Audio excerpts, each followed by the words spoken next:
এটাকে খুন করে ফেলবো ভাবছি। ঘরে সব কি বলছেন আপনি? ওই তাকাচ্ছিস কি বে? তোর মনে হয় না? এই চুপ চুপ সালা, ফারদার কেউ গলা তুললে তার গলা নামিয়ে রেখে দেব। এইটা গেম না অন্য কিছু? একজন দাগি আসামি খুন করে ঘুরে বেড়াচ্ছে, যতক্ষণ তাকে জেলে ভরতে না পারছি শান্তি হচ্ছে না। এই হ্যালো, খবর শুনেছিস? ওই দিন বেশ রাত করে ঘরে ফেরেন দিশা রয়, তবে একা ছিল না, সঙ্গে একটা ছেলে ছিল। सर कॉल डिटेल्स और पोस्टमार्टम रिपोर्ट वैसा अच्छे सर। যাক, ঠিক আছে চলো। আমি খুন করিনি, ও ও বেঁচে আছে, ও দিব্যি বেঁচে আছে। আমার দাবি যে সত্যি তা আমি এক্ষুনি প্রমাণ করে দিচ্ছি। I objection my lord. কি হচ্ছে এসব? তমালোচনা কিনে শুনছেন অর্ণবী সাহা ঘোষের কলমে জিন অফ এক্স রহস্য।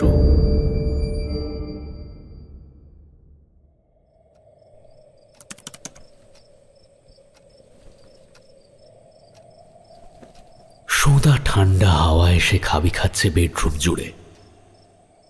বিছানার উপরে এক তরুণী আধশোয়া হয়ে ল্যাপটপে চোখ বোলাচ্ছে।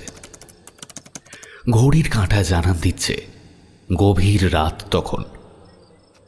হঠাৎ কলিং বেলের শব্দ। তরুণী অবাক হয়, এত রাতে কে আসতে পারে? বাবা মা তো দিদির বাড়ি গেছে, ফিরতে ফিরতে কাল সন্ধে।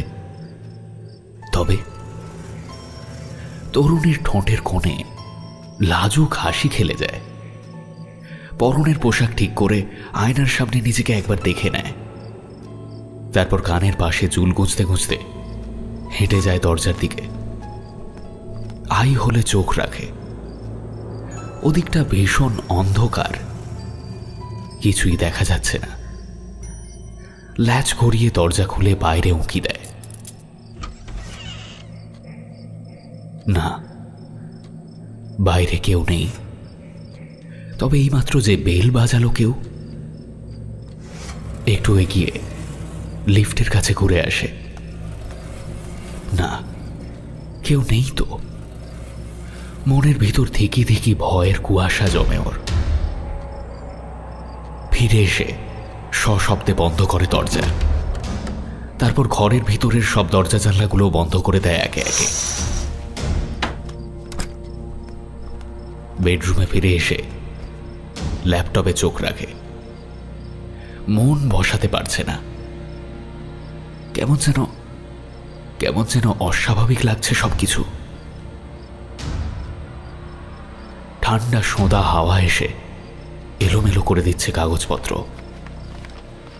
কিন্তু ও যে নিজের হাতে সব দরজা জানলা বন্ধ করে এসেছে। তবে খোলা দরজার ক্যাচ ক্যাচ শব্দে চমকে ওঠে তরুণী। ঘরের কোণের খুবছি অন্ধকারে যেন এক মুহূর্তে মিশে গেল কেউ। একই ব্যালকনির দরজা খুলল কে?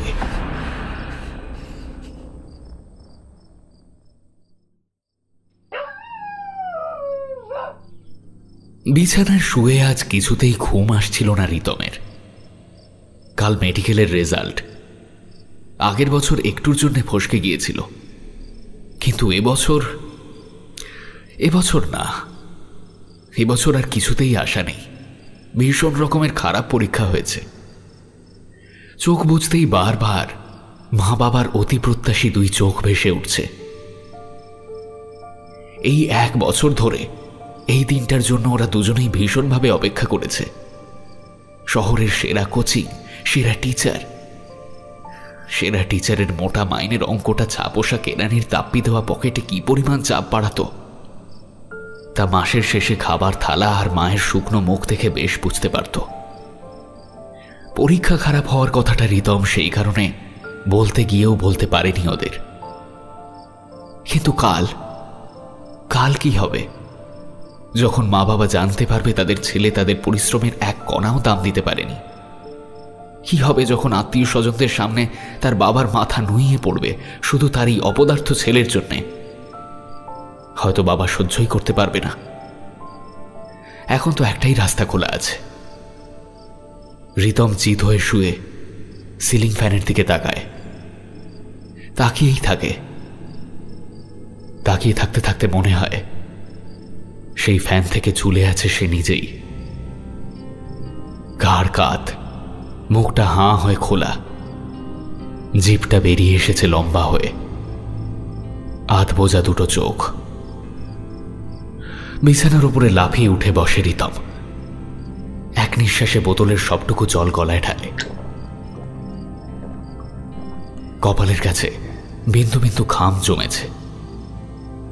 অস্থির মনটা শান্ত করতে ল্যাপটপ খুলে বসে।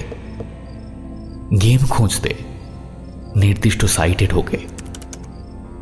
রিতম ভালো করেই জানে তার পড়াশোনা বা যে কোনো কিছুতেই মনঃসংযোগের অভাবের এক এবং অদ্বিতীয় কারণ এটি, কিন্তু এই মুহূর্তে তাতেই ডুবতে চাইছে ও। এই মুহূর্তে আত্মহত্যার ব্যাপারটা মন থেকে একেবারে হারিয়ে গেছে। রিতম বিভিন্ন লিঙ্কে একের পর এক ক্লিক করে চলেছে অন্যরকম কোনো গেমের আশায়। আর ঠিক তখনই একটা গেমের নাম দেখে থমকে যায়। গেমটার নামটা ভীষণ অদ্ভুত, দ্য জিন অফ এক্স। নিচে ছোট ছোট করে লেখা, your dream comes true. Ritam চট করে ক্লিক করে সেই লিঙ্কে। নীলচে আলো এসে পড়ে ওর উদ্গ্রীব মুখে। স্ক্রিন জুড়ে একটা বায়বীয় অবয়ব, তার নিচে লেখা, রাইট ইউর উইশ হিয়ার। কিছু না ভেবেই রিতম লিখে ফেলে অসম্ভব এক ইচ্ছে। সেন্ড বাটনে ক্লিক করে তারপর ল্যাপটপটা বন্ধ করে দেয়। হঠাৎ করে মনটা যেন হালকা লাগে ওর।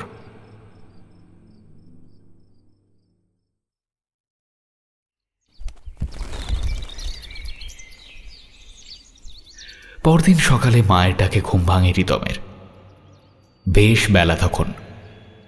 রিতম এতটাই গভীর ঘুমে আচ্ছন্ন ছিল যে প্রথমেই কিছু বুঝে উঠতে পারে না। তারপর রেজাল্টের কথা মনে পড়তেই ল্যাপটপ খুলে বসে। ঠিক তখনই রিতমের বাবা ঘরে এসে ঢোকেন। গম্ভীর স্বরে বলেন, রেজাল্ট দেখে আর লাভ নেই। বুকের ভিতরে দামামা বেজে ওঠে রিতমের। ভয় ভয়ে জিজ্ঞেস করে, কেন, তুমি রেজাল্ট জেনে গেছো নাকি? ও বাবা, আমার না আগেই তোমাদের বলে দেওয়া উচিত ছিল। রিতমের মুখের কথাটা কেড়ে নেন ওর বাবা। রিতমকে জড়িয়ে ধরে সউচ্ছ্বাসে বলেন, ঠিকই তো, তোর আগেই বলে দেওয়া উচিত ছিল। এবারের পরীক্ষাটা তোর ফাটাফাটি হয়েছে, তাহলে আমার আর শুধু শুধু এতটা প্রেশার বাড়তো না। কর্দব কোথাকার। রিতম কিছুই বুঝতে পারে না, শূন্য চোখে তাকিয়ে থাকে বাবা মায়ের আনন্দ বিগলিত মুখের দিকে। মানে কি রে কর্দব, তুই এই এলাকার গর্ব। মেডিকেলে 666 র্যাঙ্ক করেছিস, পাওয়া যাচ্ছে না তোরে। ও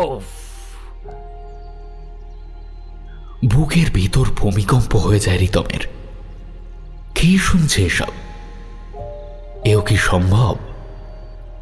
তখনই মনে পড়ে কাল রাতের সেই গেমটার কথা, your dream comes true. Ritam কোথাও শুনেছিল 666 সংখ্যাটা অশুভ।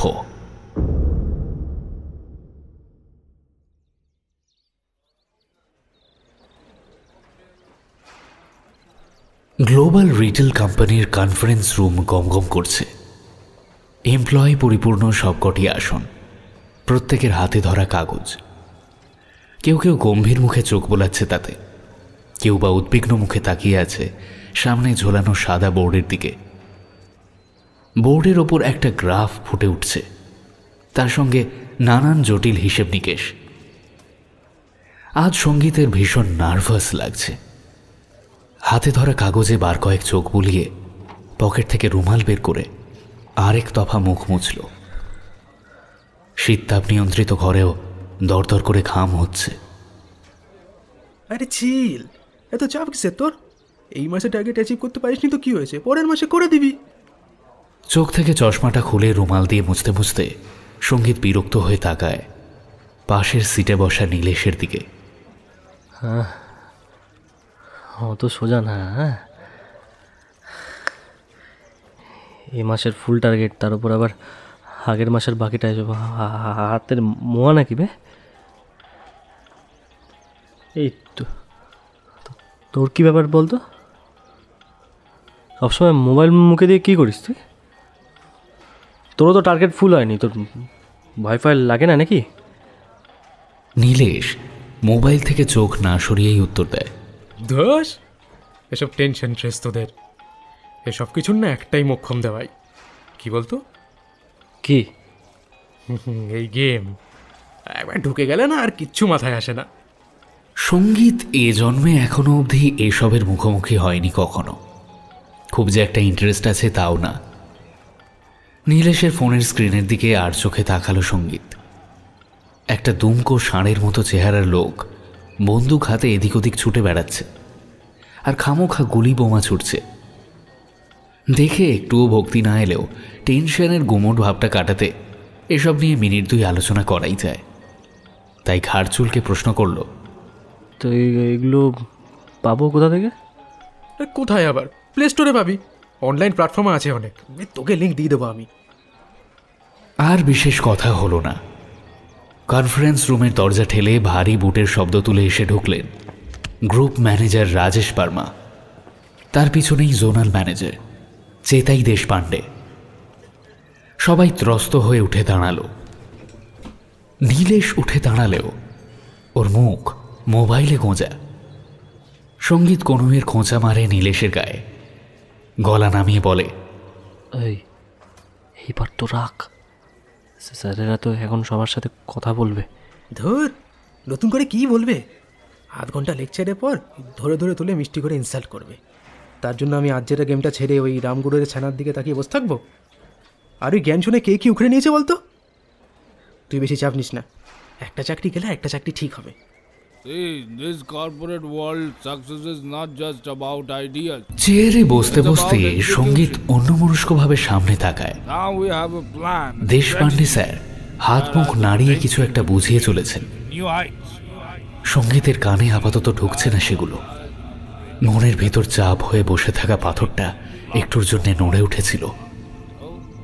অভাব আর হতাশার বুদবুদগুলো সেই ফাঁক খুঁজে বেরিয়ে এসে মনের ভেতর ছুঁচ বিঁধাচ্ছে। পলিটার এখনো একটা গতি হলো না, সেই কবে থেকে গ্র্যাজুয়েশন শেষ করে বাড়িতে বসে আছে। সম্বন্ধগুলো কেটে যাচ্ছে দেনা পাওনার জন্যে। বাবার জন্য প্রতি মাসের অক্সিজেনের বাধা খরচা, তার সঙ্গে ওষুধ। মা একা সেলাই করে কোনো রকমের সংসার টানছে। বোনটা টিউশনই পড়ায়, মাত্র 2 মাসের মাইনে পাঠাতে পেরেছে বাড়িতে। এর মধ্যে চাকরিটা চলে গেলে নীলেশের পায়ের খোঁচায় ভাবনার জাল ছিঁড়ে বাস্তবে ফিরে আসে সঙ্গীত। রাজেশ বার্মা বিরক্ত চোখে তাকিয়ে আছে এদিকেই। নার্ভাস হয়ে হালকা কুঁচকে যাওয়া শার্ট ঠিক করতে করতে উত্তর দেয় সঙ্গীত, ইয়েস স্যার। নীল গতিমোড়া একটা চেয়ার নির্দেশ করে মিস্টার বার্মা শান্ত সুরে প্রশ্ন করে, সঙ্গীত, এটা কি বলতে পারো? সঙ্গীতের আরো নার্ভাস লাগে, হাত পাগুলো রীতিমতো কাঁপতে শুরু করেছে। এ আবার কি ধরনের প্রশ্ন? সবার দিকে একবার তাকিয়ে নিয়ে ভাঙা ভাঙা স্বরে উত্তর দেয়, ম্যানেজার চেয়ার স্যার, মানে আপনার চেয়ার স্যার। কারেক্ট। তা এই চেয়ারে বসে কাজ করতে ইচ্ছে করে না? হ্যাঁ? সঙ্গীত কি বলবে বুঝতে না পেরে চুপ করে থাকে। নীল গতিমোড়া চেয়ার ছেড়ে গায়ের কোটটা সামনে টেনে আত্মবিশ্বাসের ভঙ্গিতে উঠে দাঁড়ান রাজেশ বার্মা। তারপর ওই চেয়ারের ওপরে নরম হাত বুলিয়ে বলেন, আমি কিন্তু চাইতাম যখন তোমার মতো গ্যালারিতে বসে বসের কথা শুনতাম না, তখন আমার চোখ আটকে থাকতো এই চেয়ারটায়। ভাবতাম আমি কবে বসবো এই চেয়ারে। আমার মধ্যে না সঙ্গীত সেই খিদেটা কাজ করতো, আর সেই খিদের জন্যই আমি আজ এখানে। বাট আনফর্চুনেটলি সেই খিদে আমি তোমার মধ্যে একেবারে দেখতে পাই না। আজ প্রায় 3 মাস হলো জয়েন করেছো, একবারের জন্য টার্গেট অ্যাচিভ করতে পারোনি। কেন পারোনি জানো? কি জানো? আরে কোনো খিদেই নেই তোমার মধ্যে। এভাবে কি করে চলবে বলো তো সঙ্গীত? নিজের মনের ভেতরের ঘুমন্ত সিংহটাকে জাগিয়ে তুলতে হবে তো, তবেই না হবে খিদে। শোনো, আমি কিচ্ছু শুনতে চাই না। এই মাসে আমি তোমার টার্গেট ফুলফিল দেখতে চাই, ব্যাস। ঠিক আছে? হ্যাঁ স্যার। বুকের ভিতর ধুকপুকানি থেমে বিষণ্ণতার মেঘ ঘনিয়ে আসে। সঙ্গীত শূন্য চোখে দেখে এই কোয়ার্টারের সুপার সেলার অ্যাওয়ার্ড হাতে প্রতীক মিটিমিটি চোখে তাকিয়ে আছে ওর দিকে। কনফারেন্স শেষে নিজের ডেস্কে ফিরে ভাঙা মনকে জোড়া লাগিয়ে কাজে মন দেওয়ার কোনো রকমের চেষ্টা করছিল সঙ্গীত। তখনই পিঠের উপর স্পর্শে পিছন করে যায়, দেখে মিস্টার বার্মা দাঁড়িয়ে আছেন। স্যার আপনি? অপ্রস্তুত হয়ে উঠে দাঁড়াতে দাঁড়াতে বলে সঙ্গীত। মিস্টার বার্মা ওকে হাতের ইশারায় বসতে বলে। নীলেশের চেয়ার টেনে ওর পাশে বসে। সে সময় নীলেশ বাইরে গেছিল কোনো কাজে। পাশে বসে মিস্টার বার্মা ঝুঁকে আসে নীলেশের দিকে, তারপর চিবিয়ে চিবিয়ে বলে, কাজ করছো? বেশ করো, কিন্তু তুমি যা করেছো এরপর তো তোমাকে আর কাজে রাখা যাবে বলে মনে হচ্ছে না। তুমি রেপুটেড ক্লায়েন্টের সঙ্গে ঝগড়া করেছো, ওনাকে খিস্তি করেছো, টার্গেটও তো অ্যাচিভ করতে পারোনি। Now give me one good reason why my company is paying you. আমি স্যার এই মাসে স্যার করে নেবো, স্যার সব করে নেবো। আরে সেটা তো তোমাকে করতে হবেই, কিন্তু তার আগে তুমি মিস্টার মান্নাকে ফোন করে সরি বলবে, মনে থাকবে? কিন্তু স্যার আমি ওনাকে কিছুই বলিনি, উনি আমাকে অকথ্য ভাষা গালাগালি দিচ্ছিলেন স্যার। গালাগালি দিলে গালাগালি শুনতে হবে। উনি আমাদের ক্লায়েন্ট, ফর গডস সেক একটু বোঝো। Piece of shit. এসব ওয়ার্থলেস গুলোর জন্যই আমাদের কোম্পানির এত বদনাম। আমি কিন্তু কনফারেন্সে সবার সামনেই বলতে পারতাম, বলিনি। তার কারণ ভেবেছিলাম তোমার আরো একটা সুযোগ পাওয়া উচিত। এরপর দেখো তুমি কি করবে। This is your last chance সঙ্গীত।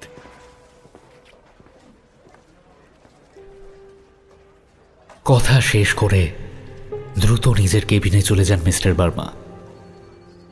সঙ্গীতের এই মুহূর্তে মাটিতে মিশে যেতে ইচ্ছে করছে। সকলের কৌতূহলী দৃষ্টি এখন ওর দিকে। হাত মুছতে মুছতে নীলেশ এসে অফিস রুমের দরজা ঠেলে ঢোকে। মিস্টার বার্মার রাগত মুখে বেরিয়ে যাওয়া, সঙ্গীতের মাথা নিচু করে বসে থাকা আর পারিপার্শ্বিক লোকের চাউনি দেখে বুঝে নেয় ব্যাপারটা। সঙ্গীতের কাছে এসে ডেস্কে হেলান দিয়ে চুল ঠিক করতে করতে লঘু স্বরে বলে, কিরে সেটা দিয়ে গেল তো আরেক রাউন্ড? পাত্তা দিস না ওসব, নয়তো ওনার মতো তোকেও হাই প্রেশারে ধরবে। এমনিতে তো দেখি স্কুল টুল থাকে, এত দূরে কি এমনি এমনি উঠেছে চাপ সারা? জানিস মালটার একবার বড় সড়ো স্ট্রোক হয়ে গেছে। সঙ্গীত অবাক হয়ে তাকায় নীলেশের দিকে। বিশ্বাস হচ্ছে না তো? তুইও ড্রাইভার বাপন থেকে একবার জিজ্ঞেস করে দেখ। এই তো বলছি, ওনার কথাও তো মনে নিস না। আজ আছে কাল নেই। না মরে যাবেই বলছি না, হতে পারে অন্য জায়গায় পোস্টিং হয়ে গেল। তুই পারিস বটে। আবার ভাঙা মন জোড়া লাগানোর আপ্রাণ চেষ্টা চালায় সঙ্গীত। ফোনটা টেনে নেয়। কত যেন নাম্বার ছিল মিস্টার মান্নার। ডেস্কটপে চোখ খুঁজে চলে একটা নাম্বার। ভিড়ে ভরা বাসে কোনো রকমে পা রাখার জায়গা পায় সঙ্গীত। আরেকটু হলেই বাসটা মিস হয়ে যাচ্ছিল। সঙ্গীত কিছুতেই এই বাসটা মিস করতে চায় না। আজ বাসটায় তিল ধারণের জায়গা নেই। কোনো মতে শরীরটা বাঁকিয়ে চুরিয়ে ভেতরে ঢুকিয়ে উদাস হয়ে বাইরে তাকিয়ে থাকে। মনটা একদম ভালো নেই আজ। অপমানের যন্ত্রণা বুকের ভেতরে চাপ হয়ে বসে থাকা পাথরটার ভার বাড়াচ্ছে। কয়েকটা স্টপেজ যেতে ভিড়টা পাতলা হয়ে এলো। কি যেন একটা কথা মনে পড়তেই সঙ্গীত ঘুরে তাকালো লেডিস সিটের দিকে। হ্যাঁ, সে বসে আছে, পরনে মিষ্টি গোলাপি রঙের চুড়িদার, কানে ঝুমকো, এলোমেলো বেপরোয়া চুলগুলো চোখ ঠোঁট ছুঁয়ে খেলা করছে। মেয়েটার অন্যমনস্ক চোখ বাইরের ছুটে চলা দোকান বাজারের মানুষদের দেখছে। কানে গোঁজা হেডফোন, প্রতিদিনের মতোই। নিজের অজান্তেই বিষাদ মাখা ঠোঁটের কোণে হাসির আভাস খেলে যায় সঙ্গীতের। বুকের মধ্যে চেপে বসা পাথরটাও ম্যাজিকের মতো উধাও। এই মেয়েটা ওর ফুটি ফাটা জীবনের মোহময়ী তাপ্পি। সিটে বসে সঙ্গীত আর চোখে মেয়েটাকে দেখে প্রতিদিনের মতোই। দুটো স্টপ পরে নেমে যায় মেয়েটা। সঙ্গীত মেয়েটির চলে যাওয়ার দিকে তাকিয়ে থাকে।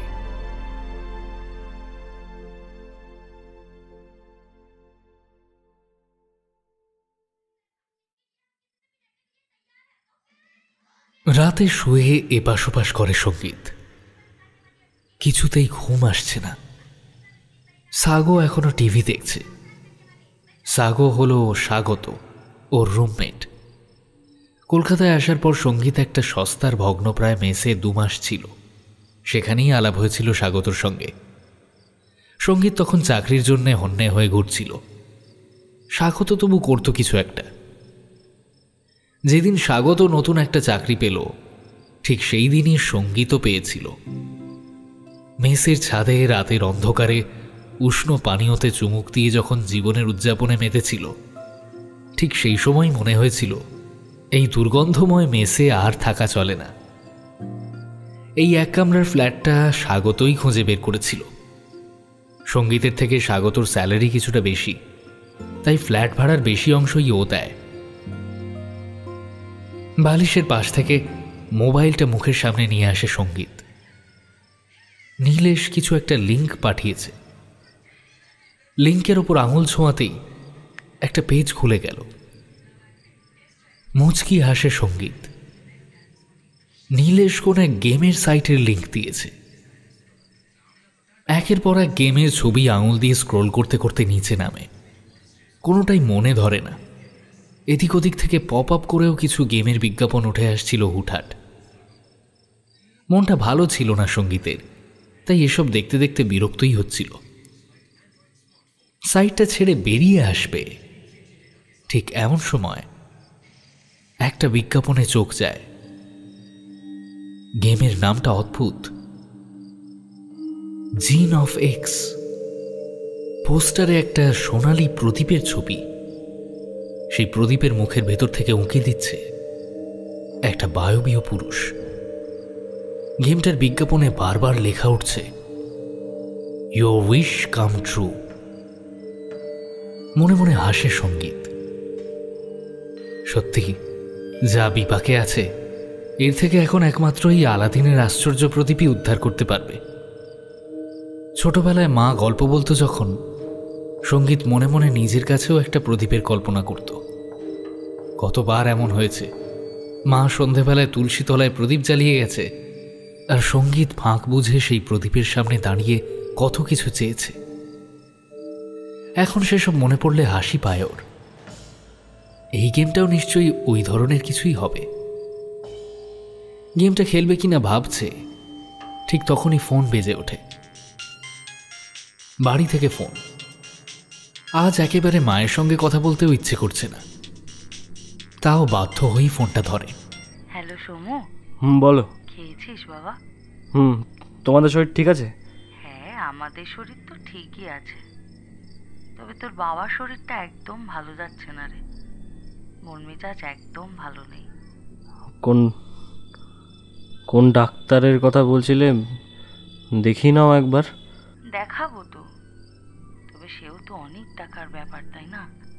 ও ওইদিকে পলির ওই কন্যাগরের সম্বন্ধটা আবার ফিরে এসেছে জানিস, ওরা কিছু কম করবে বলেছে। মাথার ভেতর চাপ অনুভব করে সঙ্গীত। ওর ঘাড়ের পাশের রগটা তপতপ করে। যতটা পারে ঠান্ডা গলায় বলে, কত চাইছে এখন? কালার টিভি আর চাইছে না, ওই নগদ 10 লাখ দিলেই হবে, সঙ্গে মেয়েকে সাজিয়ে গুছিয়ে দিতে হবে। সঙ্গীত উত্তর দেয় না। দেওয়ার মতো কিছু নেই বলেই দেয় না। চোখ বুজে মরার মতো পড়ে থাকতে ইচ্ছে করে। কি রে সোমু, কিছু বলছিস না যে? আচ্ছা, তোর অফিস থেকে লোন পাওয়া যাবে না?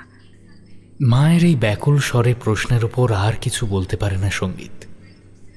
শুধু বলে, আমি দেখছি, তুমি চিন্তা করো না। আমি দেখছি। বাবাকে বলো ভালো একটা ডাক্তার দেখিয়ে নিতে। আমি টাকা পাঠিয়ে দেবো কোনো কিছু। আচ্ছা, তুই সাবধানে থাকিস বাবা। ফোন রেখে চুপচাপ শুয়ে থাকে সঙ্গীত। মনটা আরো যেন বিষিয়ে যায়। কোথায় পাবে এত টাকা? টিভির শব্দ কানে ভেসে আসছে এখনো, তার সঙ্গে নিকোটিনের গন্ধ। এই গন্ধ সংক্রমিত করে ওকে। পায়ে পায়ে উঠে যায় সঙ্গীত লিভিংয়ে। দেখে ব্যালকানিতে হেলান দিয়ে স্বাগত সিগারেট খেতে খেতে কার সঙ্গে যেন কথা বলছে। পিঠে হাত রেখে সঙ্গীত ইশারায় জিজ্ঞেস করে, কে ভাই? নিচু গলায় টুকটাক কথা বলে ঝপ করে ফোনটা কেটে দেয় স্বাগত। এখন সময় নেই, পরে কথা বলছি, পরে সব কিছু জানাবো, ঠিক আছে? এখন রাখছি। তারপর সিগারেটের ধোঁয়া ছেড়ে আর চোখে তাকায় সঙ্গীতের দিকে। লাজুক চোখে ব্যালকানির ধারে শুকিয়ে যাওয়া এরিকা পামের পাতা ছিঁড়তে ছিঁড়তে বলে, কেউ না, ওই আমি যেখানে স্পোকেন শিখতাম সেখান থেকেই। বুঝলাম। তা এত রাতে তোকে ফোন করছে? আরে কি ভাই, তুইও ওই চাকরি বর কোনো ওপেনিং আছে কিনা তার জন্য। আসলে দিশা ভীষণ ট্যালেন্টেড, কিন্তু ওই কনফিডেন্সের অভাবে একটু প্রবলেম হচ্ছে। জব করছে একটা, কিন্তু ও বেটার কিছু ডিজার্ভ করে। দিশা? বাহ, নামটা ভালো। দেখতেও হেব্বি। বলেই জিভ কাটে স্বাগত। স্বাগতর পিঠে হালকা চাপড় মারে সঙ্গীত। ওয়েল ডান ভাই, ওয়েল ডান। তা আলাপ করাচ্ছিস কবে? আরে এখনই তো জমেনি, জমলে জানাবো। ও তো আপাতত স্মৃতিতে একটা ফ্ল্যাটে আছে, একদিন চলে গেলেই হয়। তার আগে মান্নাটাকে একটু সাল্টে নি। এটা জ্বালিয়ে মারলো এমপ্লয়ীদের। কাল থেকে 12 ঘন্টা ডিউটি, ফ্যাক্টরিতে বায়োমেট্রিক এন্ট্রি করেছে। এদিক থেকে সঙ্গীত আর স্বাগতর অশান্তির কারণ কিছুটা হলেও এক। সঙ্গীতের কোম্পানির বড় ক্লায়েন্ট মেঘবুল মান্নার কোম্পানিতেই সুপারভাইজারের কাজ করে স্বাগত। দুই বন্ধু রোজ রাতে ক্ষোভ উগড়ায় এখানে। এই ব্যালকানি আর পুড়ে যাওয়া সিগারেটই জানে ওদের মান্নার প্রতি জমে থাকা রাগের সীমা। সঙ্গীতের মাথার ভিতরেও দপ করে আগুন জ্বলে ওঠে। এই মেঘবুল মান্না জীবনটাই স্পয়েল করে দিল আমার। মান সম্মান বলে কিছু রাখলোই না। এটাকে খুন করে ফেলবো ভাবছি। স্বাগতর কথায় চমকে ঘুরে তাকায় সঙ্গীত। স্বাগত কাঁধ ছাঁকিয়ে বলে, ওই তাকাচ্ছিস কি বে? তোর মনে হয় না? দেখ, আমাদের দুজনের লাইফের বড় ভিলেন হচ্ছে ওই মান্নার বাচ্চা। এটাকে যদি মাইনাস করতে পারি না, তোর আর আমার দুজনের লাইফ ইজ সেট। চাকরির জায়গায় নো চাপ, দিশার কোলে মাথা রেখে বাকি লাইফ একেবারে ঝিঁচাক। কি বলিস? বলতে বলতে হো হো করে হেসে ওঠে স্বাগত। আর সঙ্গীত হাঁপ ছেড়ে বাঁচে। স্বাগতটা ইয়ার্কি মারছিল, আর সঙ্গীত কি না কি ভেবে বসেছিল। দিশার প্রসঙ্গ ওঠাতেই বুকের বাঁ দিকটা চিনচিন করে ওঠে সঙ্গীতের। মনে পড়ে যায় বাসের জানলার ধারে বসে থাকা মেয়েটার কথা। যদি চাকরিটা টিকে যায়, সেও কোনোদিন মনের কথাটা বলতে পারবে ওকে। ঘরে এসে শুয়ে পড়ে সঙ্গীত। খুব রাগ হয় ওর। রাগ হয় নিজের আর্থিক অবস্থার ওপর, বাড়ির সবার ওপর, নিজের উপর, আর ওই রাজেশ বার্মার ওপর। আজ সকালে কি অপমানটাই না করল। মনে হচ্ছিল কি মনে হতেই বিছানার ওপরে রাখা ফোনটা হাতে তুলে আনলক করল। হ্যাঁ, এই তো সেই গেমটা দেখা যাচ্ছে, জিন অফ এক্স। লেখাটার উপর আঙুল ছোঁয়াতেই নীলাভ একটা পেজ খুলে গেল। এইটা গেম না অন্য কিছু? সঙ্গীত দেখল সারা স্ক্রিন জুড়ে একটাই ছবি, একটা প্রদীপ। তার থেকে উঁকি মারছে সেই নীলাভ আকৃতির সুপুরুষ ব্যক্তি। মাথার ওপরে একটি আয়তকার বাক্স, ওতে লাল রঙের নিয়ন কালিতে লেখা রাইট ইউর উইশ হিয়ার। রাগের মাথায় কিছু না ভেবেই সঙ্গীত সেখানে লিখল, রাজেশ বর্মা, তোর ওই মুখ আর যেন দেখতে না হয়। পাশে ছোট্ট করে লেখা সেন্ড অপশনে ক্লিক করে চোখ বুঝল। মনে মনে ভাবল, এইসব গেম অ্যাপ ট্যাপ আদৌ কোনো কাজের না। কিন্তু কথাটা লেখার পর মনটা কেমন যেন শান্ত লাগছে। চোখে ঘুম জড়িয়ে আসছে পরিতৃপ্তির।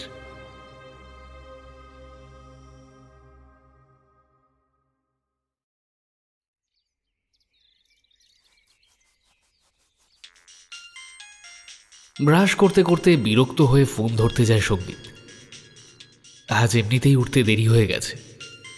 ফোন হাতে নিয়ে দেখে নীলেশের ফোন। ফোনটা কানে দিতেই নীলেশের উত্তেজিত কণ্ঠস্বর, এই হ্যালো, খবর শুনেছিস? কি? আরে রাকেশ বর্মা স্ট্রোক হয়েছে কাল রাতে, হসপিটালাইজড। বাদিকটা নাকি প্যারালাইজড হয়ে গেছে পুরো, মুখটুক বেঁকে ডেকে একসা। একবার দেখতে যাবি নাকি? ফোন কেটে স্তব্ধ হয়ে দাঁড়িয়ে থাকে সঙ্গীত। যা শুনল তা কি সত্যি? যদি সত্যি হয় তবে কি? মাথার ভেতরটা চিড়িক করে উঠল যেন। বুকের ভেতর ধুকপুকানি কি ভীষণ স্পষ্ট। হাত কাঁপছে সঙ্গীতের। কাঁপা কাঁপা হাতেই ফোন ঘেটে কাল রাতের পেজটা খুলে দেখে। সেরকম কিছুই দেখতে পায় না। সেই একই প্রদীপ, প্রদীপের উপর সেই একই নিয়ন কালির লেখা পড়ছে। তবে একটা ব্যাপার লক্ষণীয়, প্রদীপের ভেতর থেকে বেরিয়ে আসা নীলচে চেহারার সুপুরুষ লোকটার ঠোঁটের কোণে মৃদু হাসি। ওর দিকে সম্মোহিতের মতো তাকিয়ে থাকে সঙ্গীত।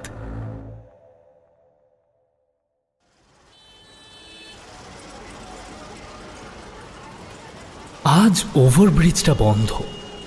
কি সব অ্যাক্সিডেন্ট হয়েছে, তাই রাস্তায় এত জ্যাম। স্কুটির হ্যান্ডেলে চাপড় মারে সঙ্গীত। তারপরই জিপ কেটে আলতো করে মোছে।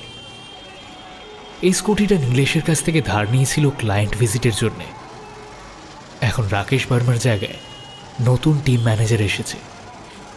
লোকটি বেশ, সঙ্গীতকেও বেশ পছন্দ করে, তাই এখন কোনো কাজের দায়িত্ব ওকেই দিচ্ছে।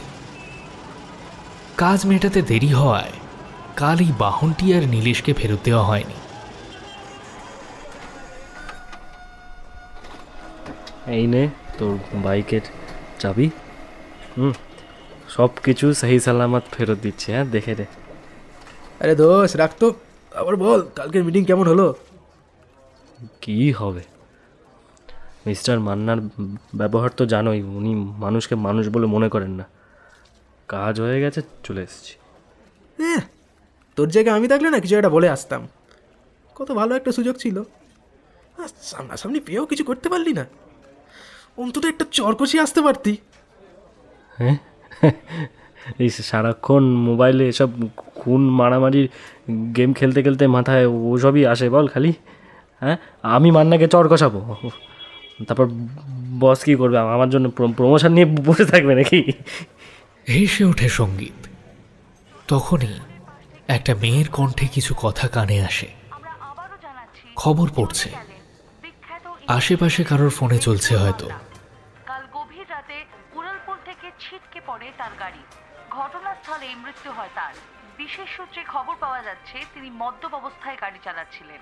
আমরা আবারও জানাচ্ছি, চলে গেলেন বিখ্যাত ইন্ডাস্ট্রিয়ালিস্ট মেঘবুল মান্না।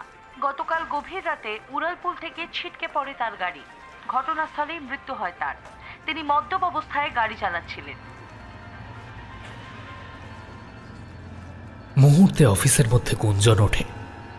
নীলেশ অত্যুৎসাহী হয়ে গেম থামিয়ে খুঁজতে থাকে খবরটা।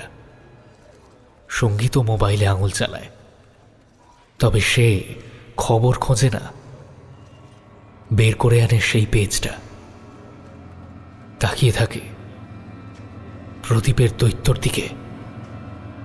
কাল সকালে ওই লোকটার সঙ্গে দেখা করতে যাওয়ার আগে এখানে এসে লিখেছিল তার মনের ইচ্ছের কথা, সেটাও সত্যি হয়ে গেল। সঙ্গীতের হাত পা কাঁপে, মাথার ভেতর চিনচিন করে, শিরায় উপশিরায় স্রোত বয়ে যায়। সেটা খুশির না দুঃখের না প্রতিহিংসার বুঝতে পারে না।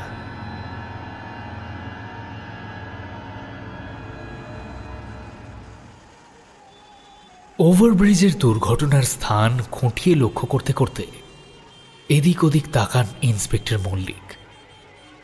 সহকারীকে বলেন, সিসি ক্যামেরার ফুটেজগুলো চেক করো। কাঁচুমাচু মুখে এসে দাঁড়ায় কনস্টেবল। सर उसका कोई फायदा नहीं है सर, ये फ्लाईओवर का सारा सीसी कैमरा बंद पड़ा है। রাবিশ, তাহলে লাগায় কেন? और सर किसी पे शक कर रहे का आप? অন্যমনস্ক হয়ে সিগারেট ধরিয়ে ধোঁয়া ছাড়েন ইন্সপেক্টর মল্লিক। বাড়ির লোক বলছে ড্রিঙ্ক অ্যান্ড ড্রাইভ মিস্টার মান্নার কাছে জল ভাত। তাহলে কাল রাতে কি এমন ঘটলো? দেখে চলো। কথা বলতে বলতে ইন্সপেক্টর এগিয়ে যান সামনে। রাস্তার উপর কিছু একটা পড়ে আছে।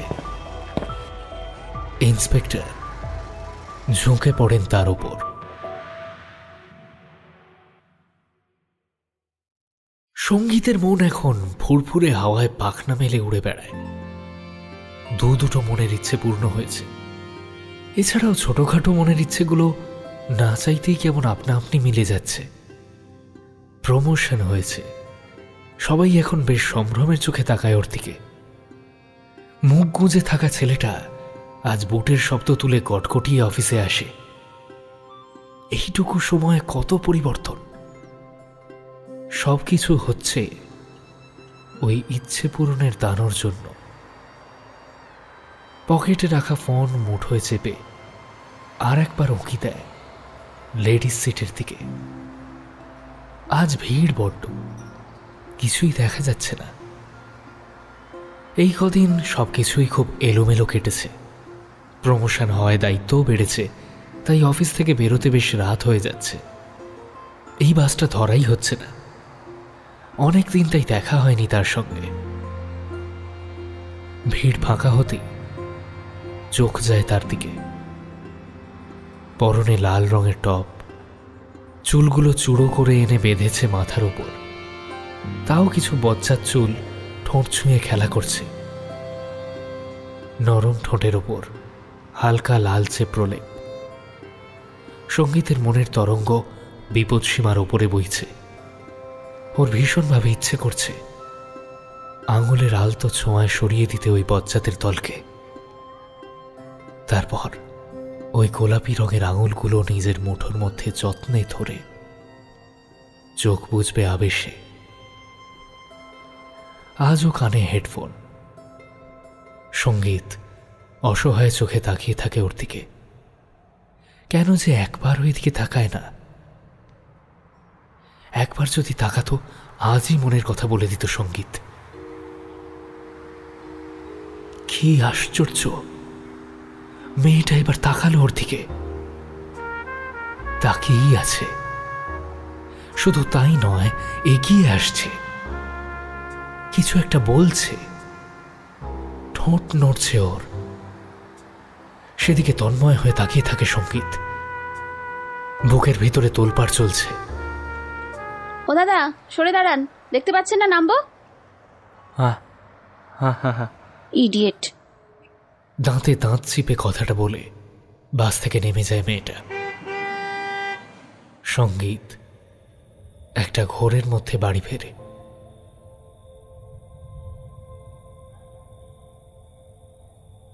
সারা রাত ঘুম আসে না চোখে। স্বাগত আজও ব্যালকনিতে সিগারেট খাচ্ছে, কিন্তু সঙ্গীতের আজ আর উঠে সিগারেট ধরাতে ইচ্ছে করে না। মোবাইলে আঙুল চালিয়ে বের করে আনে ওর ইচ্ছে পূরণের খাতা।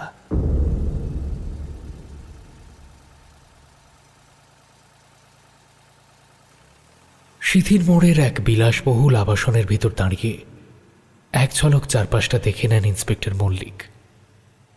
চোখ আটকায় চেয়ারে বসে ঢুলতে থাকা ওয়াচম্যানের উপর। ইন্সপেক্টর মল্লিক এগিয়ে গিয়ে সোজা চাপড় মারে ওয়াচম্যানের টেবিলের উপর। এই যে! মুখের কষ বেয়ে গড়িয়ে পড়া নাল মুছতে মুছতে উঠে দাঁড়ায় ওয়াচম্যান। সরি স্যার, আসলে রাতের ডিউটি ছিল তো, ইসলিয়ে এন্ট্রি করতে হবে না স্যার, আপনি চলে যান। উইং বি 5th ফ্লোরে যাবেন তো? কোই বাত নেই, চলে যান। দিশা রয়কে চেনেন আপনি? হ্যাঁ স্যার, দিদিমণিকে খুব ভালো করে চিন্তা। যখনই দেখা হতো আমার হালচাল পুছতো, বলতো কি কেমন আছো কাকু। দাদা বৌদি দুজনে বহুত ভালো আদমি ছিল স্যার। গাঁও যাবো শুনলেই বউ মেয়েদের জন্য কত কিছু দিয়ে পাঠাতো। হঠাৎ করে কি যে হয়ে গেল জান স্যার আপনি। আচ্ছা, 21 তারিখে কেউ দিশার সঙ্গে দেখা করতে এসেছিল? 21 তারিখ? উস দিন মনে হয় আমার অফ ডে ছিল সাহেব। আপনি দাঁড়ান, আমি ভিজিটার বুকটা দেখিয়ে দিচ্ছি আপনাকে। ये देखिए लीजिए। ঠিক আছে, যতদিন তদন্ত চলছে শহর ছেড়ে কোথাও যাবেন না। अच्छा सर।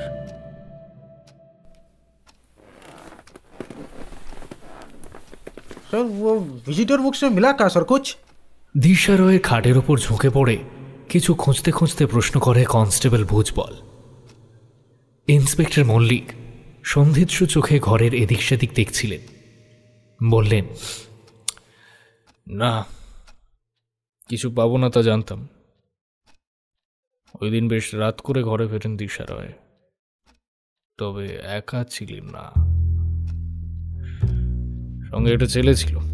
ছেলে? मतलब বয়ফ্রেন্ড স্যার? হতেই পারে, আবার নাও হতে পারে অফিস কলিগ।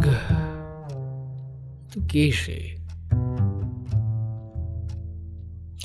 আচ্ছা ভুজবল, তোমাকে যে বলেছিলাম দিশা রয়ের কল ডিটেলস বের করতে, করেছো? हाँ सर, वो काम चल रहा है, रात तक दे देंगे। ফাস্ট চাই ভুজবল। একজন দাগি আসামি খুন করে ঘুরে বেড়াচ্ছে, যতক্ষণ তাকে জেলে ভরতে না পারছি শান্তি হচ্ছে না। এই সময় কনস্টেবলের ফোনটা বেজে ওঠে। ফোনে কথা বলে হন্ততন্ত হয়ে এগিয়ে আসে ইন্সপেক্টর মল্লিকের দিকে। सर कॉल डिटेल्स और पोस्टमार्टम रिपोर्ट ওইসব আছে স্যার। যাক, ঠিক আছে, চলো। দিশা রয়ের ফ্ল্যাট থেকে বেরিয়ে আসতে গিয়ে ইন্সপেক্টর মল্লিকের চোখ আটকে যায় করিডোরের দেওয়ালে।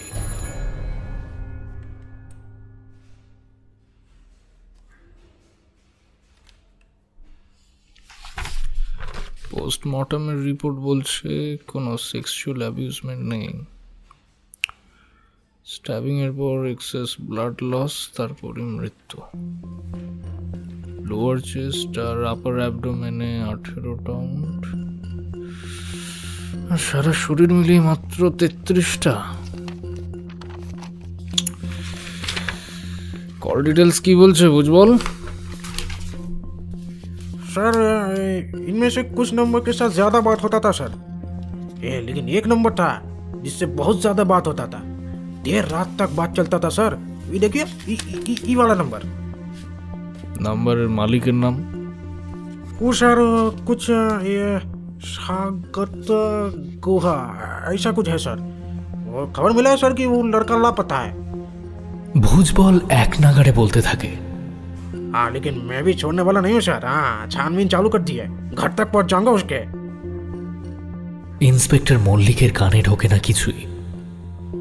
স্বাগত গুহ নামটা চেনা চেনা লাগছে না, কোথায় যেন শুনেছে। কি মনে হতেই চেয়ার ছেড়ে চট করে উঠে একটা ফাইল নিয়ে আবার চেয়ারে ফিরে আসে। ফাইল খুলে লম্বা লিস্টের ওপর আঙুল চালিয়ে খুঁজতে থাকেন কিছু। আঙুল থেমে যায় একটা নামের ওপরে। এই তো পেয়েছে, স্বাগত গুহ, মান্নার ফ্যাক্টরির সুপারভাইজার। সঙ্গে সঙ্গে ইন্সপেক্টর মল্লিকের মাথায় বিদ্যুৎ খেলে যায়। বুঝবল, তুমি বলছিলে না জননী উড়ালপুরের কাছে একটা গ্যারেজ আছে? চলো তো একবার ঘুরে আসি। হ্যাঁ হ্যালো, বলুন। হ্যাঁ বলুন। হোয়াট? দুর্গন্ধ কোথা থেকে আসছে?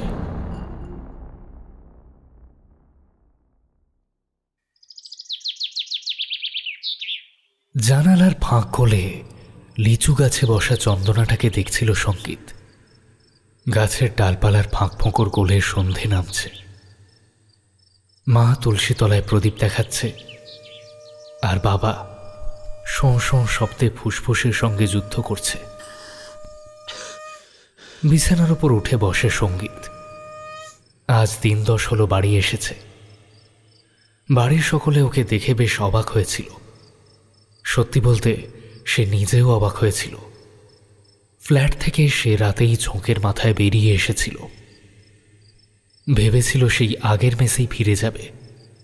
আর যাই হোক, ওই স্বাগতর সঙ্গে আর থাকা চলবে না। শেষে কিনা স্বাগত। সেদিন সন্ধেতে আকাশ জুড়ে মেঘ করেছিল, ঝোড়ো হাওয়ার সঙ্গে বৃষ্টি। বাস স্ট্যান্ডে দাঁড়িয়ে ভিজেই গিয়েছিল প্রায়। তাও অধীর আগ্রহে অপেক্ষা করছিল 8:45 বাসের। সেই বাসেই সে আসবে। আজ যেভাবেই হোক কথা বলতেই হবে। বাসে উঠে দেখেছিল বাসটা বড্ড ফাঁকা। বৃষ্টির কারণেই বোধহয়। লেডিস সিটে আকাঙ্ক্ষিত মানুষটিকে দেখে বুকের হৃদস্পন্দন বেড়ে গিয়েছিল দ্বিগুণ। শিফনের শাড়িটা ভিজে গায়ের সঙ্গে লেপটে গেছিল। চোখের কাজলটা সামান্য ঘেঁটে গিয়ে নেশা ধরাচ্ছিল সঙ্গীতের মনে। সেদিন কানে হেডফোন ছিল না। সঙ্গীত কথা বলতে যেতে অনুভব করছিল সে বোবা হয়ে গেছে। গলা দিয়ে স্বর বের হচ্ছে না। বাসে ভিড় বেড়ে গিয়েছিল হঠাৎ। ভাড়া মিটিয়ে লেডিস সিটের দিকে আবার চোখ পড়তেই থমকে গিয়েছিল। স্বাগত দাঁড়িয়ে আছে সিটের কাছে। মেয়েটি হেসে হেসে কথা বলছে স্বাগতর সঙ্গে। স্বাগত আলতো হাতে মেয়েটির মাথা মুছিয়ে দিচ্ছিল রুমাল দিয়ে। তখনই কোনো একটা স্টপেজে বাসটা থেমেছিল। সঙ্গীত এক ছটকায় নেমে গিয়েছিল বাস থেকে। বুকের ভেতর কিছু একটা জ্বলছিল, আর তাতে চোখটা ঝাপসা হয়ে আসছিল। পকেট থেকে ফোনটা বের করে ওই ড্রিম কাম ট্রুর পেজটার দিকে এক দৃষ্টে তাকিয়েছিল। ইচ্ছে পূরণের দৈত্যটার হাসি মাখা মুখের দিকে তাকিয়ে থাকতে থাকতে মনে হচ্ছিল ভেঙে ফেলে ফোনটা। ফ্ল্যাটে ফিরে এসেই ঠিক করে নিয়েছিল আর এখানে না। তারপর মেসে না গিয়ে কিভাবে যেন বাড়ি চলে এসেছিল। হয়তো মন তাই চাইছিল।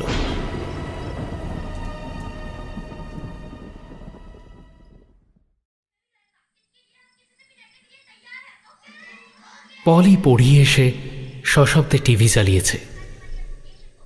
সঙ্গীত চা নিয়ে পলি পাশে বসে। বিস্কুটে কামড় দিতে দিতে পলি চ্যানেল ঘোরায়।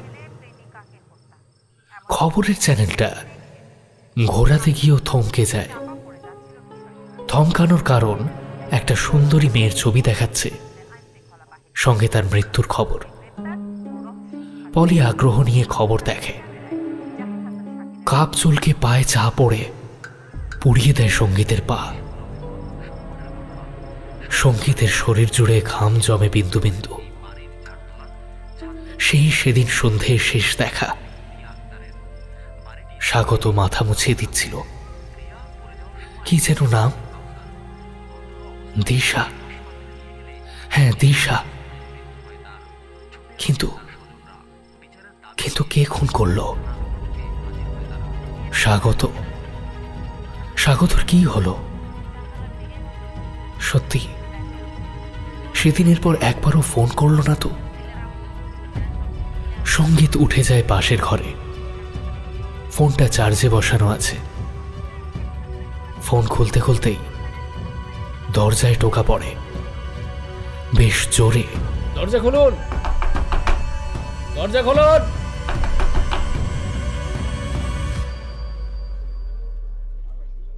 প্রসিকিউটর, আপনি কিছু প্রশ্ন করতে চান? ইয়েস মাই লর্ড, আমি মিস্টার সঙ্গীত গুইনকে কাঠগড়ায় আনার অনুমতি চাইছি। এতক্ষণ ঘরের এক কোণে মাথা নিচু করে চুপ করে বসেছিল সঙ্গীত। এখন এখানে এসে দাঁড়াতে সবার দৃষ্টি ওর দিকেই নিবদ্ধ হয়। সঙ্গীত কাঠগড়ায় ওঠার আগে থমকায়, তারপরে কোণ ঘেঁষে উঠে দাঁড়ায়। প্রসিকিউটর সরু চোখে এগিয়ে আসেন সঙ্গীতের দিকে। মিস্টার সঙ্গীত, স্বাগত রায় মানে আপনার বন্ধু স্বাগত রায়ের সঙ্গে আপনার শেষ কবে কথা হয়েছিল? একটু সময় নেয় সঙ্গীত। তারিখটা মনে নেই, কিছুতেই মনে করতে পারছে না। বুধবার, তারিখ 18 বা কিংবা 18 বা 21 হবে, মনে পড়ছে না। 21 তারিখ ছিল সঙ্গীতবাবু। আপনার খুব ভালোভাবেই সেই তারিখটা মনে রাখা উচিত। সঙ্গীত নির্বাক দৃষ্টিতে তাকায়। আচ্ছা, সেই যাকে আপনি একটু মনে করার চেষ্টা করুন তো, 21 তারিখ সকালে স্বাগত রায়ের সঙ্গে ঠিক কি কি কথা হয়েছিল আপনার? আমি রোজ অফিস যাওয়ার আগে রেডি হয়ে ওর সঙ্গে একবার দেখা করতাম। সেদিনও গিয়েছিলাম।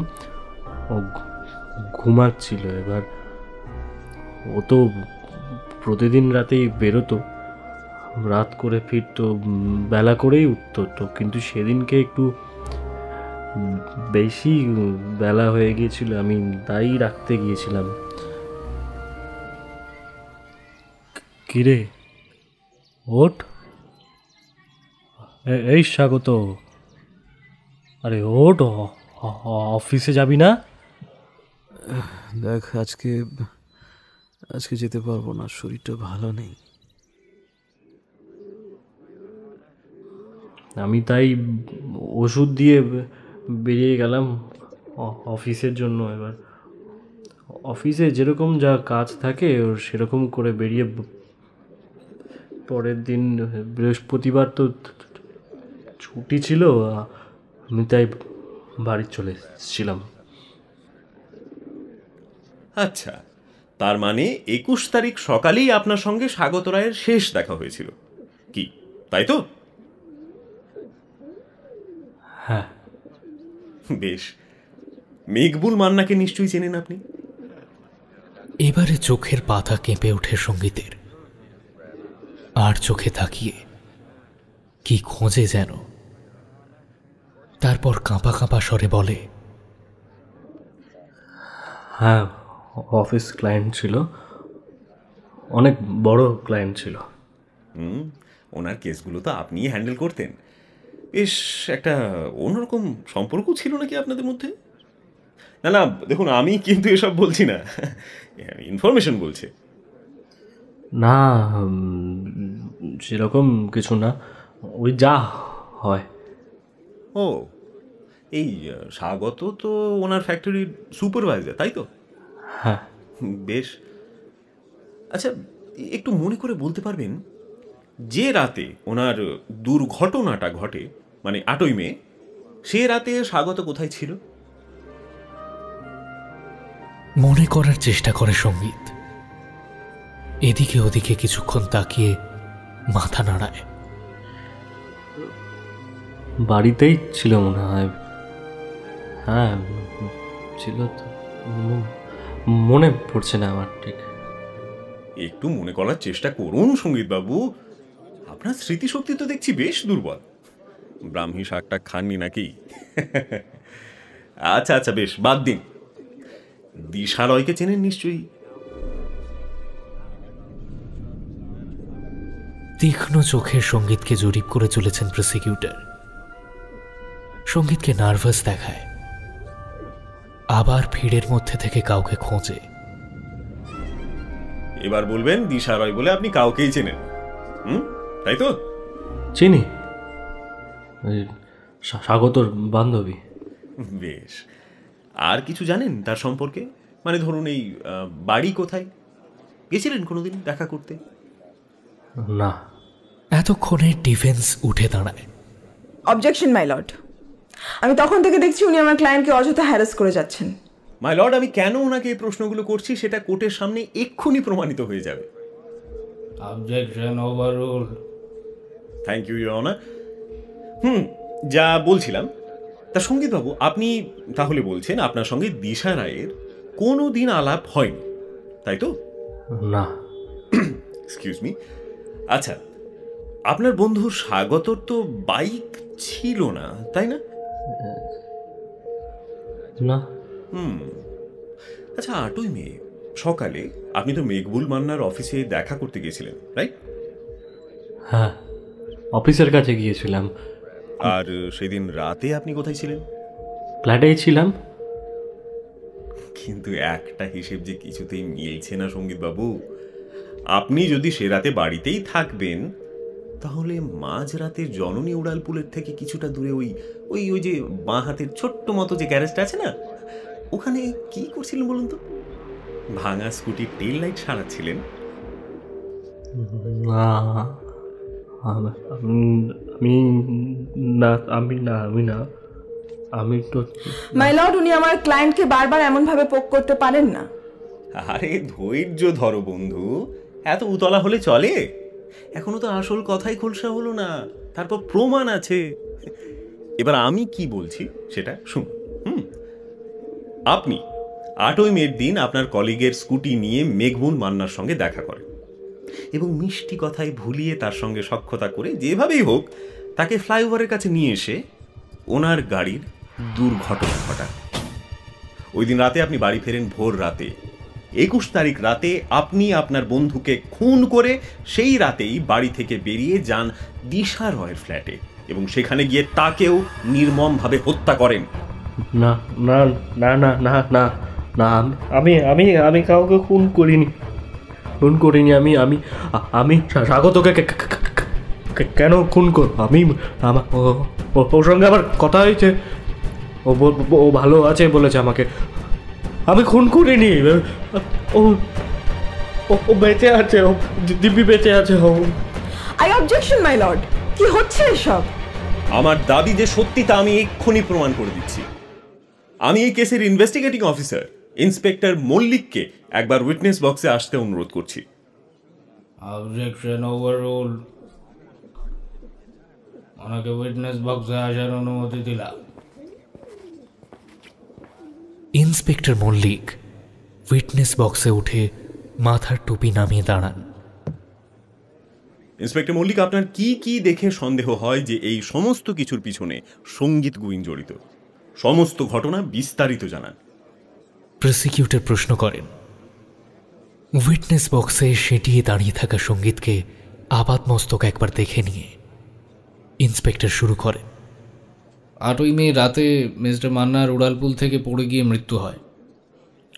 পরের দিন সকালে ইনভেস্টিগেশন করতে গিয়ে লক্ষ্য করি উড়ালপুলের ঠিক যে অংশে ভেঙে পড়েছিলেন তার কিছুটা আগে একটা ভাঙা কাচের টুকরো। সেটা কোনো মতেই মিস্টার মান্নার গাড়ির অংশ ছিল না, সেটা কোনো 2 হুইলারের টেল লাইটের অংশ।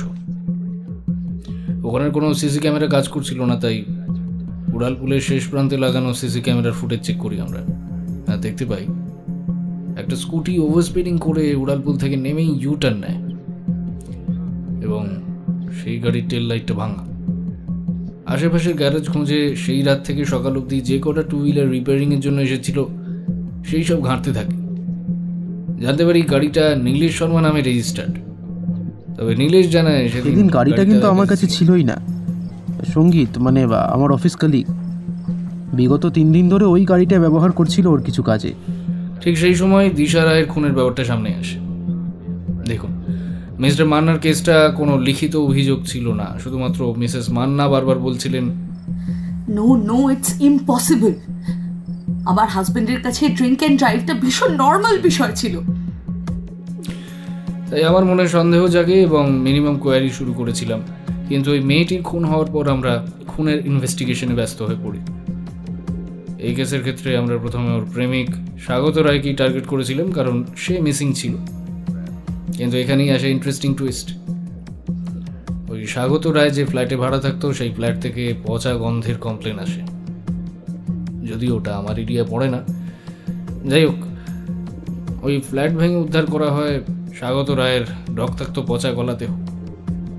তখন আমার মনে প্রশ্ন জাগে, খুনটা কে করলো এবং কেন, আর এই সমস্ত কেসের সাথে কি সম্পর্ক? ওয়েল, উত্তর হাতের কাছেই ছিল। স্বাগত রায়ের ফ্ল্যাটমেট, ওর খুব প্রিয় বন্ধু সঙ্গীত কুইন। আশপাশের লোকজনদের জিজ্ঞাসাবাদ করতে গিয়ে পাশের ফ্ল্যাটের একজনের থেকে জানতে পারি সেদিন রাতে কি হয়েছিল। মাঝরাতের দিকে চাপা আর্তনাদের শব্দ আসছিল স্যার। তার কিছু পরেই ওই সঙ্গীত বলে ছেলেটি বেরিয়ে গিয়েছিল। আমি খুব একটা আমল দিইনি, কারণ রাতে ওই ফ্ল্যাটে ওদের বন্ধু বান্ধবরা আসতো, তো বহু রাত অবধি গল্প গুজব হতো। সবই ঠিক আছে ইওর অনার, কিন্তু আমার সন্দেহ লাগে অন্য জায়গায়। সঙ্গীত পরের দিন বাড়ি পৌঁছয় সন্ধ্যে 6:30। 21 তারিখের রাত ও পরের দিন সকাল অবধি সে কোথায় ছিল তার ব্যাখ্যা ও ঠিক করে দিতে পারেনি। এবং নীলেশ শর্মার গাড়ি সে রাতে ফ্লাইওভারে কি করছিল সেটারও কোনো উত্তর পাইনি ওর কাছ থেকে। অনেক ধন্যবাদ ইন্সপেক্টর, এখন আপনি আপনার আসন গ্রহণ করতে পারেন। Thank you. আমার ক্লায়েন্ট সে রাতেই ট্রেনে উঠেছিলেন। সে প্রমাণ অর্থাৎ সে টিকিট আদালতে অনেক আগেই পেশ করা হয়েছে। টিকিট কাটলেও সে রাতে সে ট্রেনে উনি যাননি, তার কারণ দিশা রয়ের অ্যাপার্টমেন্টের সিসি ক্যামেরায় অস্পষ্ট হলেও তার মুখ দেখা যাচ্ছে। মাস্ক দিয়ে মুখ ঢাকলে ওই ঘাড়ের কাটা দাগ উনি লুকোতে পারেননি। আমি আদালতকে অনুরোধ করব ছবিতে থাকা ওই যে ঘাড়ের কাছের ওই কাটা দাগটা আর আসামি সঙ্গীত গুইনের ঘাড়ের দাগটা একটু মিলিয়ে দেখতে। দুটোই ঠিক একই রকম। কি সঙ্গীত বাবু, আদালতের আর কত সময় নষ্ট করবেন? নিজের দোষ স্বীকার করার সময় চলে এসেছে। আমি কিছু করিনি, আমি কিছু করিনি। আহা বাছা ধন, এখন আর মুখ লুকিয়ে কি হবে, বলে ফেলুন। আপনি খুব ঠান্ডা মাথায় মিস্টার মান্না, আপনার প্রিয় বন্ধু আর তার প্রেমিকাকে খুন করেছেন, স্বীকার করুন। না না না না না না না না, আমি করিনি, আমি খুন করিনি, খুন আমি করতে পারি না।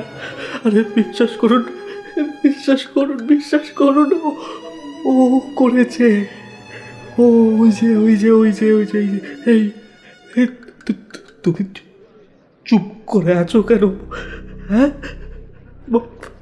বলো ওদেরকে তুমি করেছো কোনটা বলো। এই আবার কি নাটক শুরু হলো? Enough is enough. উনি আমার ক্লায়েন্টের সঙ্গে এমনভাবে কথা বলতে পারেন না মিলর্ড। উনি ভুলে যাচ্ছেন। এই চুপ সালা, ফারদার কেউ গলা তুললে তার গলা নামিয়ে রেখে দেব। সঙ্গীতের গলার স্বরের এই পরিবর্তনে চমকে পিছনে তাকায় দুপক্ষের উকিল। ওরা নিজেদের চোখকে বিশ্বাস করতে পারে না। মাথা নিচু করে মাটিতে মিশে যাওয়া ঘ্যানাটে চেহারার ছেলেটা উঠে দাঁড়িয়েছে, সোজাসুজি তাকিয়ে আছে বিচারকের দিকে। দু চোখে কি প্রচন্ড দৃষ্টি। মোটা পুরুষালী গলার স্বর কর্কশ শোনায়। বুকের উপর তর্জনী ঢুকে সগর্বে বলে, বেশ করেছে। ওই মান্নাকে আমি শেষ করেছি, আর ভার্মাকে আমি নুলো বানিয়ে দিয়েছি। এই আমি কি করবি? হ্যাঁ, কি করবি? সালা আমাকে চোখ দেখাচ্ছিল, আমাকে বোকাচোদা। যে আমাকে চোখ দেখাবি তাদের সবাইকে আমি শেষ করে দেব। ঘরে সব কি বলছেন আপনি? এমনিতেই আমরা এখন খুব খারাপ পজিশনে আছি, চুপ করুন। হঠাৎ আবার কুঁকড়ে গেল সঙ্গীত। মিনমিনে স্বরে বলল, আমি তো কিছু করিনি, বিশ্বাস করুন। ওই করেছে। ওর কাছে সব ইচ্ছেগুলো জানালে কেমন ভাবে যেন সত্যি হয়ে যেত। ওই আমার সব ইচ্ছে পূরণ করেছে। হ্যাঁ, সেদিন যখন রাকেশ বর্মা আমাকে অপমান করে আমি ওর কাছে সাহায্য চেয়ে লিখেছিলাম ওর মুখ যেন আর দেখতে না হয়। পরের দিন ওনার স্ট্রোক, আমি জানি না কিভাবে হয়েছে। আমি জানি না, আমি বিশ্বাস করুন। প্রসিকিউটর এতক্ষণ হতভম্ব হয়ে তাকিয়েছিলেন সঙ্গীতের দিকে। কি হচ্ছে কিছুই বুঝতে পারছিলেন না, কিন্তু সঙ্গীতের এভাবে নুইয়ে পড়ায় সুযোগ পেয়ে যান তিনি। দ্বিগুণ উৎসাহে এগিয়ে যান কাঠগোড়ায় মাথা নিচু করে দাঁড়িয়ে থাকা সঙ্গীতের দিকে। বাহ, এটা বেশ নতুন তো। এই তো বেশ ভালো কায়দা শিখে ফেলেছেন দেখছি। দোষ স্বীকার করছেন, আবার দায় চাপাচ্ছেন অদৃশ্য কারোর ওপর। ঠিক আছে, তাতেই হবে। তাহলে বলে ফেলুন মিস্টার মান্না, দিশা রয় আর আপনার বন্ধু স্বাগতকে আপনি খুন করলেন কেন এবং কিভাবে?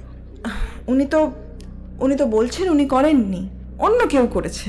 আমার ক্লায়েন্ট অসুস্থ। না, বলছি তো সঙ্গীত একটাও খুন করেনি। খুনগুলো আমি করেছি, আমি।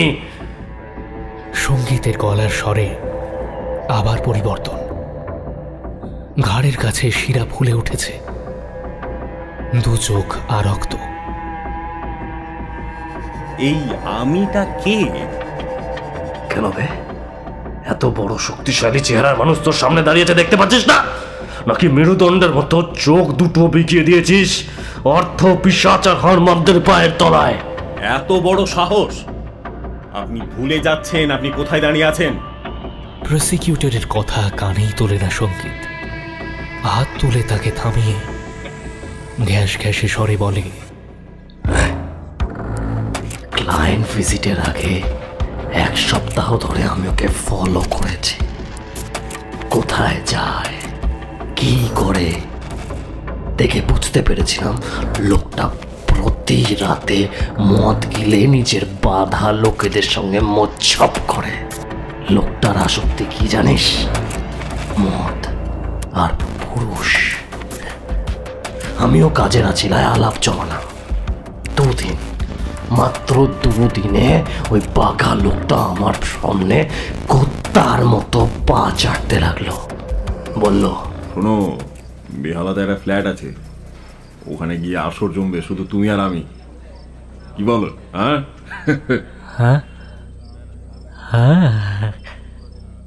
যাওয়াই চায়। রাজি হয়ে গেলাম। এক গলা মদ গিলিয়ে বাড়ি থেকে বেরোলাম দুজনে। আমাকে পাশে বসিয়ে ড্রাইভ করতে চায়। আমি তো স্কুটি এনেছি, আমি গাড়িতে যেতে পারবো না। তা রেস করবেন নাকি? হ্যাঁ, অ্যাডভেঞ্চারাস তো। বাহ বাহ বাহ, জমে যাবে। হোক হোক। মালটা হেভি মজা পেল, রাজি হয়ে গেল। আমি জানতাম ফ্লাইওভারের ক্যামেরা কিছু কাজ করছে না, তাই উপরে উঠতেই স্পিডে চলা স্কুটি স্লো করে দিলাম। পেছনে ছুটে আসছিল মান্নার গাড়ি, আমাকে বাঁচাতে গিয়ে জোরে ব্রেক কষে দিল। ব্যাস, ওয়ার্থলেস। হ্যাঁ, ওয়ার্থলেস বলতি না আমাকে? হ্যাঁ,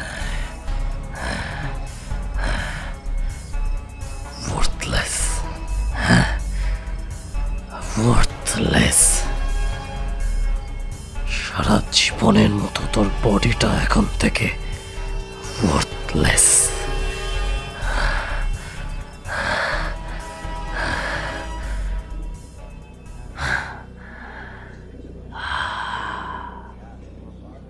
মালটা যখন গাড়িটা নিয়ে উল্টে পড়লো, সালা হেবি শান্তি লাগছিল।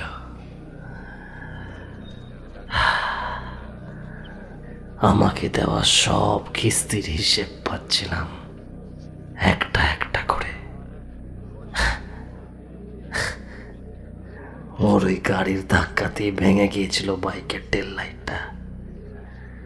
আর আপনার বন্ধু আর তার প্রেমিকাকে কিভাবে খুন করলেন? স্বাগত। আরে কি ভাই, সঙ্গীত আজ অব্দি অন্য কোনো মেয়ের দিকে ঘুরেও তাকায়নি, একজনকেই ভালোবেসেছিল। আর তুইও তাকে নিয়ে নিজের বন্ধুর সঙ্গে বেইমানি করলি। স্বাগতকে বলতে গিয়েছিল সঙ্গীত এই কথাটা, যে ওই মেয়ে স্বাগত মারতে চলে এলো। হ্যাঁ, রান্নাঘরে না একটা ছুরি ছিল, মুরগি কাটার জন্য বড্ড শখ করে এনেছিল স্বাগত ছুরিটা। ওই ছুরিটা দিয়ে মুরগি কাটার মতো করে এক কোপে গলাটা নামিয়ে দিয়েছিলাম। কি ভেবেছিলি ছেড়ে দেবো আমি? সঙ্গীত ছেড়ে দিতে পারে, আমি ছাড়বো না। আমি তোকে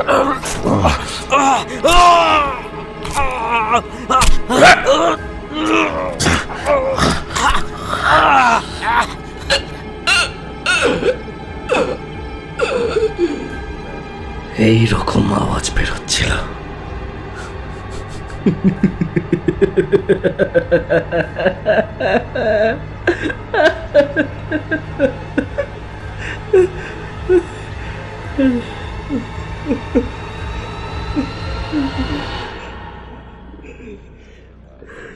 দিশা, দিশা,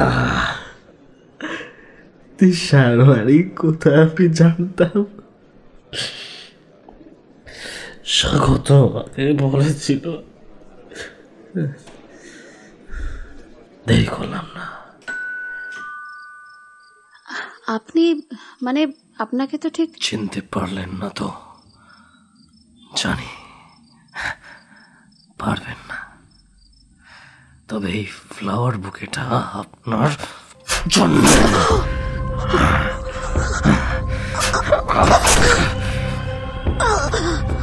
দিশা, তুমি আমার না হলে আর কারোর হতে পারবে না, আর কারোর হতে পারবে না, কারোর না।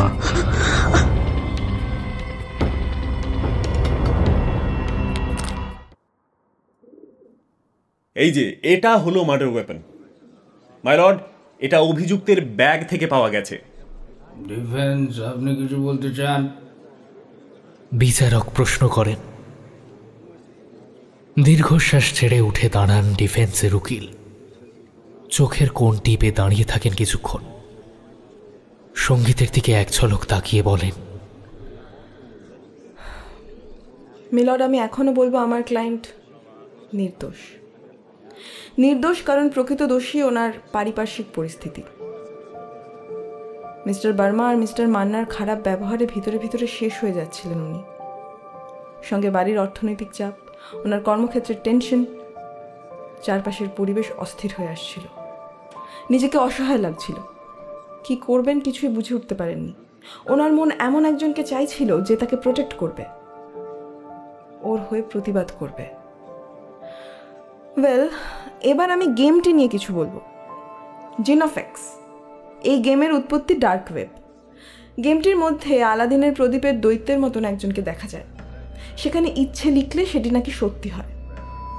বার্মার স্ট্রোকটা হয়তো কাকতালীয়, কিন্তু আমার ক্লায়েন্ট মনে প্রাণে বিশ্বাস করতে শুরু করেন যে গেমের ভিতরে থাকা সেই দৈত্যই তার মনোবাসনা পূর্ণ করেছে, এবং তার থেকেই মনের ভিতরে ওনার নিজেকেই সেই দৈত্য ভাবতে শুরু করা, বা নিজের ভিতরে, মনের ভিতরে চেপে রাখা ক্ষোভ, হতাশা না পাওয়ার বহিঃপ্রকাশ হতে শুরু করা। মাই লর্ড, ডার্ক ওয়েবের এই গেমটি মানুষকে হ্যালুসিনেট করায়। তারা গেমটির ওপর এতটাই বিশ্বাস করে ফেলে যে অন্য জগতে চলে যায়। এই কেসের একটা রিপোর্ট আমি আদালতে পেশ করেছি। ঠিক 1 বছর আগে 17 বছর বয়সের ছেলে রিতম বিশ্বাস, এই গেমের ভিকটিম। সে ভেবেছিল মেডিকেলে দুর্দান্ত র্যাঙ্ক করেছে এবং সে তার কল্পনার জগতেই বসবাস করছিল। পরে আসল ঘটনা জেনে সে আত্মহত্যা করে। আর এক্ষেত্রে আমার ক্লায়েন্ট হিপনোটাইজড হয়ে নিজেকেই সেই দৈত্য হিসেবে কল্পনা করতে শুরু করেন। নিজের চারিদিকে কল্পনার জগৎ তৈরি করে ফেলেন। উনি যখন ওই ফর্মে থাকছেন, ওই মোমেন্টামে উনি কী করছেন তা উনি নিজে বুঝে উঠতে পারছেন না। তাই খুনের পর নিজের রক্তাক্ত শরীর দেখে ভয় পেয়ে নিজের বাড়িতে পালিয়ে আসেন। কিন্তু কি ঘটেছে সে সম্বন্ধে কিছুই ওনার মনে থাকে না। বাড়ির পথে নিজেকে আবিষ্কার করে চমকে যান। তখন ওনার মন ওনাকে বোঝায় যে 2 দিন ছুটি থাকায় উনি বাড়ি ফিরছেন। মিলর্ড, আমার ক্লায়েন্ট মিস্টার সঙ্গীত গুইনের মনের অসুখ, গভীর থেকে গভীরতর অসুখ। আমি মহামান্য আদালতের কাছে এটাই অনুরোধ করব, উনি যেন এই বিষয়টিকে মানবিক নজরে দেখেন।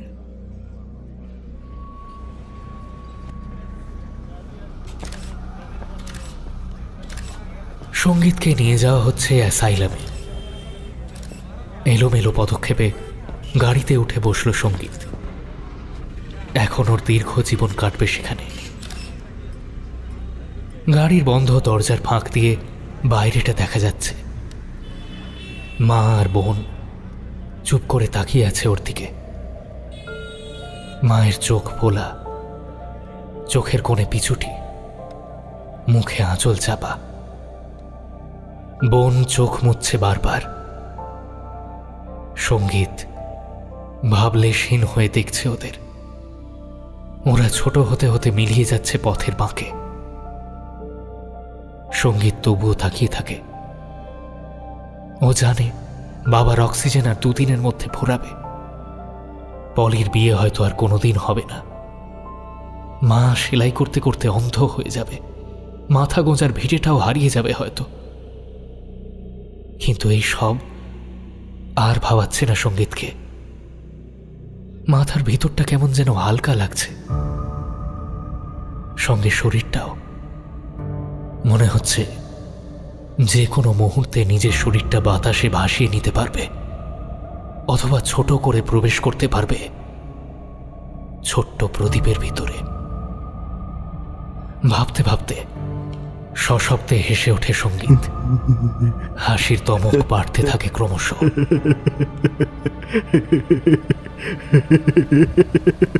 এখন ওকে উন্মাদের মতো দেখাচ্ছে।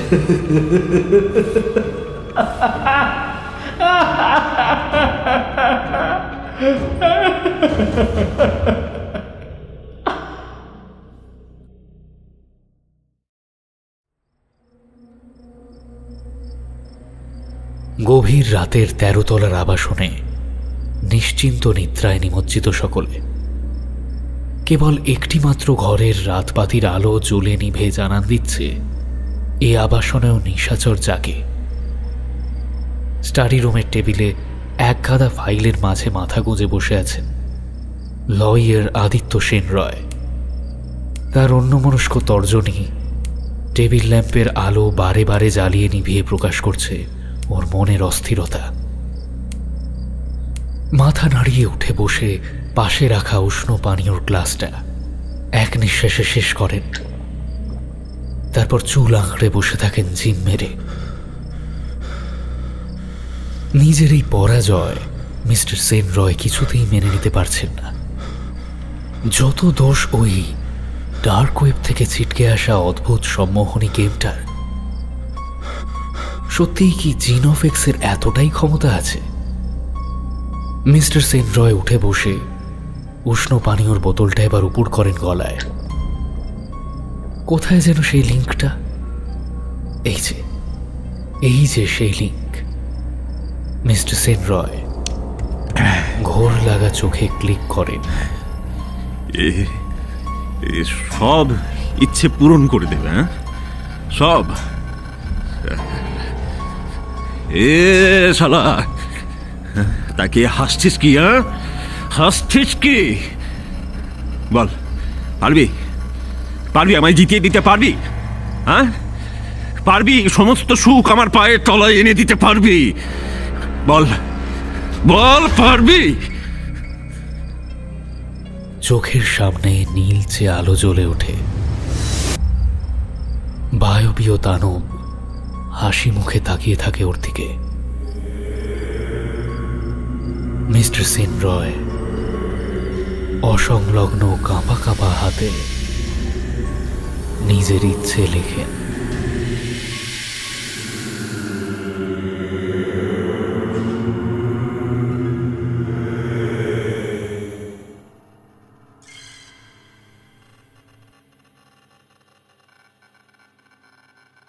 শুনছিলেন অর্ণবীর সাহা ঘোষের কলমে জিনোফেক্স রহস্য।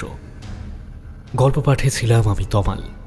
বিভিন্ন চরিত্রে আমার সঙ্গে ছিল দেবদত্ত, পূজা, এনামুল, কৌশিক, সুলগ্না, ঋতুপর্ণা, নীল এবং কৌস্তব। মিক্সিং ও মাস্টারিংয়ে সায়ন, পোস্টার ডিজাইনে ম্যাজিক ক্রেয়ন্স। আমাদের গল্প আপনাদের ভালো লাগলে অবশ্যই সাবস্ক্রাইব করুন আমাদের চ্যানেল। কমেন্ট করে জানান আপনাদের মতামত। আপনারা যদি লেখালেখি করেন আমাদের গল্প লিখে পাঠাতে পারেন। বিস্তারিত তথ্য পাবেন ডেসক্রিপশনে। অর্ণবীর সাহা ঘোষের কলমে এর আগে আমরা শুনিয়েছি পিশাচিনী এবং বেওয়ারিশ লাশ। যারা শোনেননি গল্প দুটো শুনে নিন ঝটপট। আমাদের গত প্রযোজনায় আমরা শুনিয়েছি রাজেশ্বরী সুরের কলমে আম্মুর লিঙ্কও পেয়ে যাবেন ডেসক্রিপশনে। সকলে খুব ভালো থাকবেন। শুভরাত্রি।